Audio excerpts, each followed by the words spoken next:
know why they call Eddie Merckx the Cannibal. This man has an insatiable appetite for victories. It's his first Tour de France, and he is showing all of the power of a very mature rider. He has no equals here. This is the first Tour de France for Peter Sagan, and Sagan is coming clear to get his first stage win at the first attempt. That is unbelievable. So unbelievable that three of us picked him as the stage winner in the pre-race predictions yesterday, including Phil Liggett, funnily enough. But actually, that simple fact that a rider should be so heavily tipped to win the first road stage of his first Tour de France and then deliver on all the expectation is what makes the Peter Sagan-Eddie Merckx comparisons understandable. Just to add a bit of perspective, though, before we get completely carried away, it's worth remembering that in his first Tour de France, Merckx won not only the race overall, but the points competition and the King of the Mountains title. He would have won the white jersey for Best Young Rider too, except that it hadn't yet been introduced. So Sagan might have inherited the Cannibal nickname that's been sitting on a high shelf in cycling's myths and legends department ever since Merckx retired. But at the age of 22, he's still got quite a lot of rival flesh to digest before he can match the appetite of the original. Also, Merckx, so far as we know, never did an impression of a chicken as he came across the finish line. Now, interestingly, among the riders tweeting their admiration for Sagan after yesterday's stage was the World Champion Mark Cavendish. Today, he'll be trying to stop the Slovak, making it 2 stage wins in a row here in Tournai, while a whole host of rivals, including quite a few of his former lead-out men, will be trying to stop Cavendish getting his usual winning streak going. In other words, it's the first sprint stage. To the far left of our picture is Abdul Japarov. See how much room they give him, because once his elbows start working, Olaf Mudley takes him on nicely. Oh, and he's gone! Abdul Japarov has gone and taken out. John has gone down with him as well. Jamaluddin Abdul Japarov. He looked certain to win the stage and collided with the Coca-Cola bottles, and this, I think, is probably the worst crash I've ever seen in a sprint in a stage of the Tour de France. As they come up towards the line, Nelson is taking... Oh, and they've gone! They've gone one after the other. They've hit the barriers. Nelson was not looking where he was going. That was a disaster on the line there. Now Zabel is going to make this one for keeps. Zabel gets it. This will be rather special. Pascal and Jan Kirsipou. Cipollini, Zabel, Cipollini's on his wheel. Robin McEwen coming far right. Eric Zabel, Cipollini's going to do it. Mario Cipollini has got the win.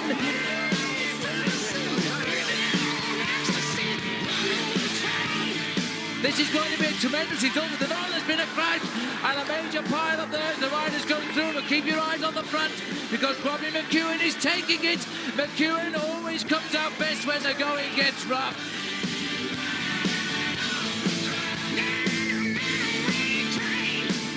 Now it's up to Renshaw. Mark Renshaw kicks with the shoulder to shoulder towards the line. Alessandro Patacchi is going to win the stage, the Tour de France. As they come up to the finish now, the lead out, and Hushoff, is he going to pull off the big surprise as Thor Hushoff breaks for the line? Now where is the Max Missile? There he goes, over the top. Somebody just launched him, and forget it, because Mark Cavendish is streets ahead of the Tour de France when it comes to a sprint finish.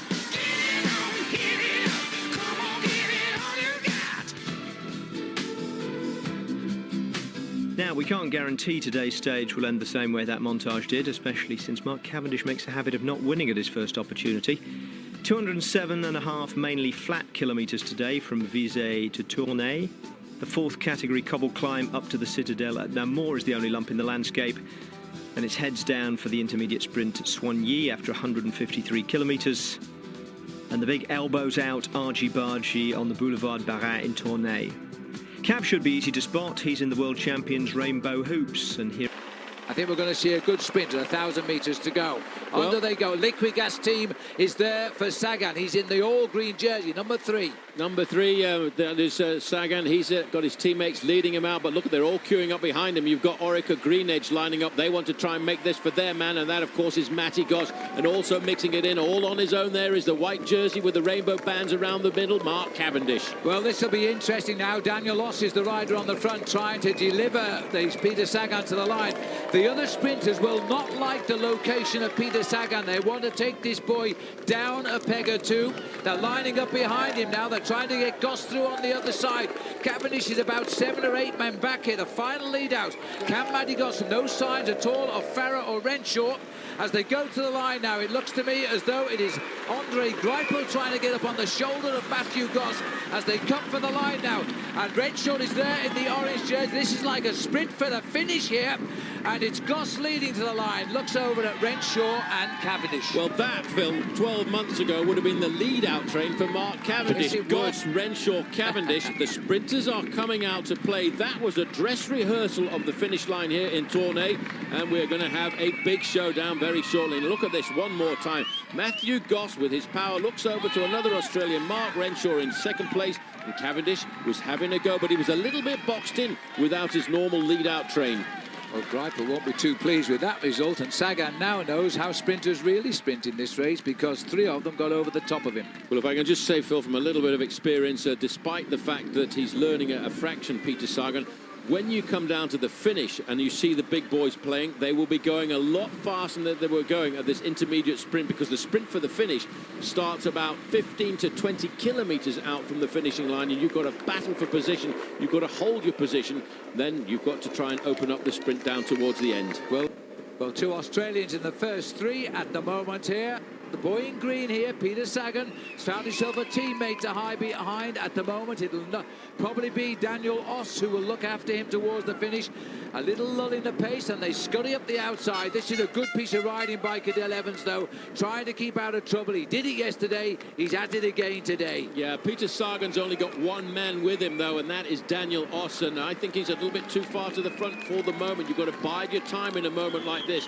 4 kilometres to go. You're now starting to see the blue jerseys of Garmin Sharp coming forward. That, of course, is for their big man, Tyler Farah. But all of a sudden, you see how it changes. You get swamped by another wave coming up from the far side of the main field. And from 1st or 2nd or 5th position, now you're back into 20th. You've got to start that fight all over again. But look at the size of the peloton. Now, shedding riders out the back, one after another here as they turn in towards the finishing line. All of the important men are at the front. You could see by the twitching of Cadel Evans' face here that it is extremely hot. TJ Van Garderen, the American rookie in the white jerseys, up there now. The Rabobank are trying to get Mark Renshaw through. There is again a change of pattern at the front. George Hincapie, Big George they call him, from South Carolina, lives in South Carolina nowadays anyway, riding like a man possessed. He again, Phil, is not thinking about stage victories. He's thinking about how dangerous it is, how the main field can split. I don't know if you saw that Sky Rider go halfway down the peloton there. He almost disappeared over that crash barrier as they went right. That will have caused a lot of alteration of riders in the position. That was a tricky left-hand bend. I've just checked, Paul, they've just done a kilometre in 53 seconds. That is unbelievable. That's almost 45 miles an hour, the average speed, these guys. There's Greg Henderson, the Kiwi rider, just in the middle there. He's riding in front of Andre Greipel, but all of a sudden it changes once again. Swamped as soon as the pace drops. Cavendish is hovering around in the middle, and I just noticed that Boasson looks to be looking after Cavendish this afternoon. Boasson, the Norwegian national champion on Team Sky. But for the moment, every time there's a lull in the pace, bang, a different team comes forward. Lamprey now over to the right-hand side in the pink and blue jerseys, looking after Alessandro Patacchi. I take my hat off to the Argus Shimano boys in white at the front. They've lost their king sprinter, blown out the back. He is sick in Marcel Kittel. They have a stand-in Tom Wheelers, but he won't live, in fairness to Tom, with the boys in this sprint peloton here. 2 separate lines now going across the road. On the left-hand side of the road, Andre Greipel's team, and we are now 2 kilometres. Another incredibly quick race.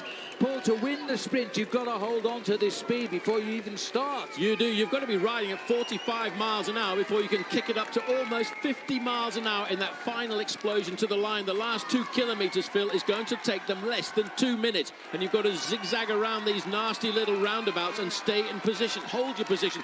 Don't even dream of touching your brakes. If you touch your brakes, mate, you will disappear from the first 15 places and be gone. Lotto Belisol have got the control. 3rd place there is the Kiwi, Greg Henderson. Looking over the shoulder, Marcus Siebert is on the front, the German rider. rider on Lotto.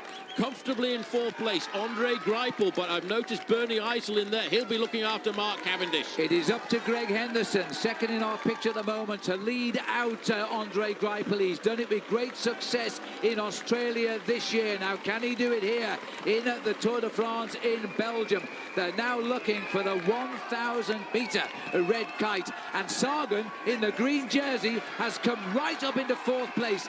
Well, Mark Cavendish says he doesn't count Sagan today. He better start taking notice now. They've got inside the flag now indicating 1,000 metres to go, and it's going to be less than 60 seconds, and still it's Lotto Belisson have got a very good control at the front end of this main field. Battling up through on the left-hand side in that white jersey is Robbie Hunter looking after Tyler Farrar. Cavendish is not far away now, but looks to me as if Lotto Belisson have got control. That's Andre Greipel in third position. Yes, but in fourth position is the green jersey of Peter Sagan, and we've got Tyler Farrar trying to mix it as well. Mark Renshaw boxed in at the moment in the centre. Cavendish has picked up the wheel of Greipel. Now, can he launch himself from it as they start going shoulder to shoulder? This is it now. Greipel is holding off his move till he has to as they go for the line, and still lost on his wheel comes Cavendish. Cavendish, can he get round his old teammate and win? A final kick by Mark Cavendish. Is the missile going to hit his target for the 21st time? And yes, he does. Mark Cavendish gets it on the line. Incredible. Well, that was an amazing move there. He waited for the last moment. He didn't have any teammates to look after him. At win number 21, he's looking for 22 to be the best sprinter in this great event. What amazing. That's Matty Goss diving across there to get the wheel of Mark Cavendish. The detractors of this man, Phil, I don't know why they don't just leave the books behind, because when he has to come up to the big occasion, he knows how to do it. This is the moment. Andre Greipel perfectly led out there by Greg Henderson, but tucked into his wheel, using the slipstream of the big German. Mark Cavendish waits for the right moment to launch the first kick, but this is a very special sprinter, Mark Cavendish. He's got the double sprint, he's got the double acceleration. That's Matty Goss there in third position, trying to fight up to come up alongside him. The lunge for the line. If you've been a great track rider like Mark Cavendish, you know how to time it to perfection. Perfection in this case being half a wheel. The 2011 model Cavendish would probably have won by more, even without a lead-out train. But how demoralising for his rivals that he can lose top-end speed and still beat them. There's the result. Cavendish, Greipel, Matt Goss, who was leading Cavendish out last season, in third. Tom Vailers, who should have been leading out the ailing Marcel Kittel, doing pretty well for himself, in fourth. Peter Sagan was sixth behind Alessandro Petacchi. The field got the same time and all the big names were in it, all except for the other big German sprinter. It would have been interesting to see how Marcel Kittel did against Cavendish and co today, but he rolled in 6.5 minutes down, suffering from a stomach bug. No real change in the overall standings then. Cancellara still has that 7-second lead over Bradley Wiggins in second place and Sylvain Chavanel in third. TJ Van Garderen is fourth and leading the best young rider competition. Dennis Menchoff is sixth and Cadel Evans eighth, 6 and 10 seconds respectively behind Wiggins. Vincenzo Nibali and Ryder Hejjedal are the next best placed of the overall contenders, 9th and 10th. Peter Sagan is 22nd and the time gaps largely remain the same down the line.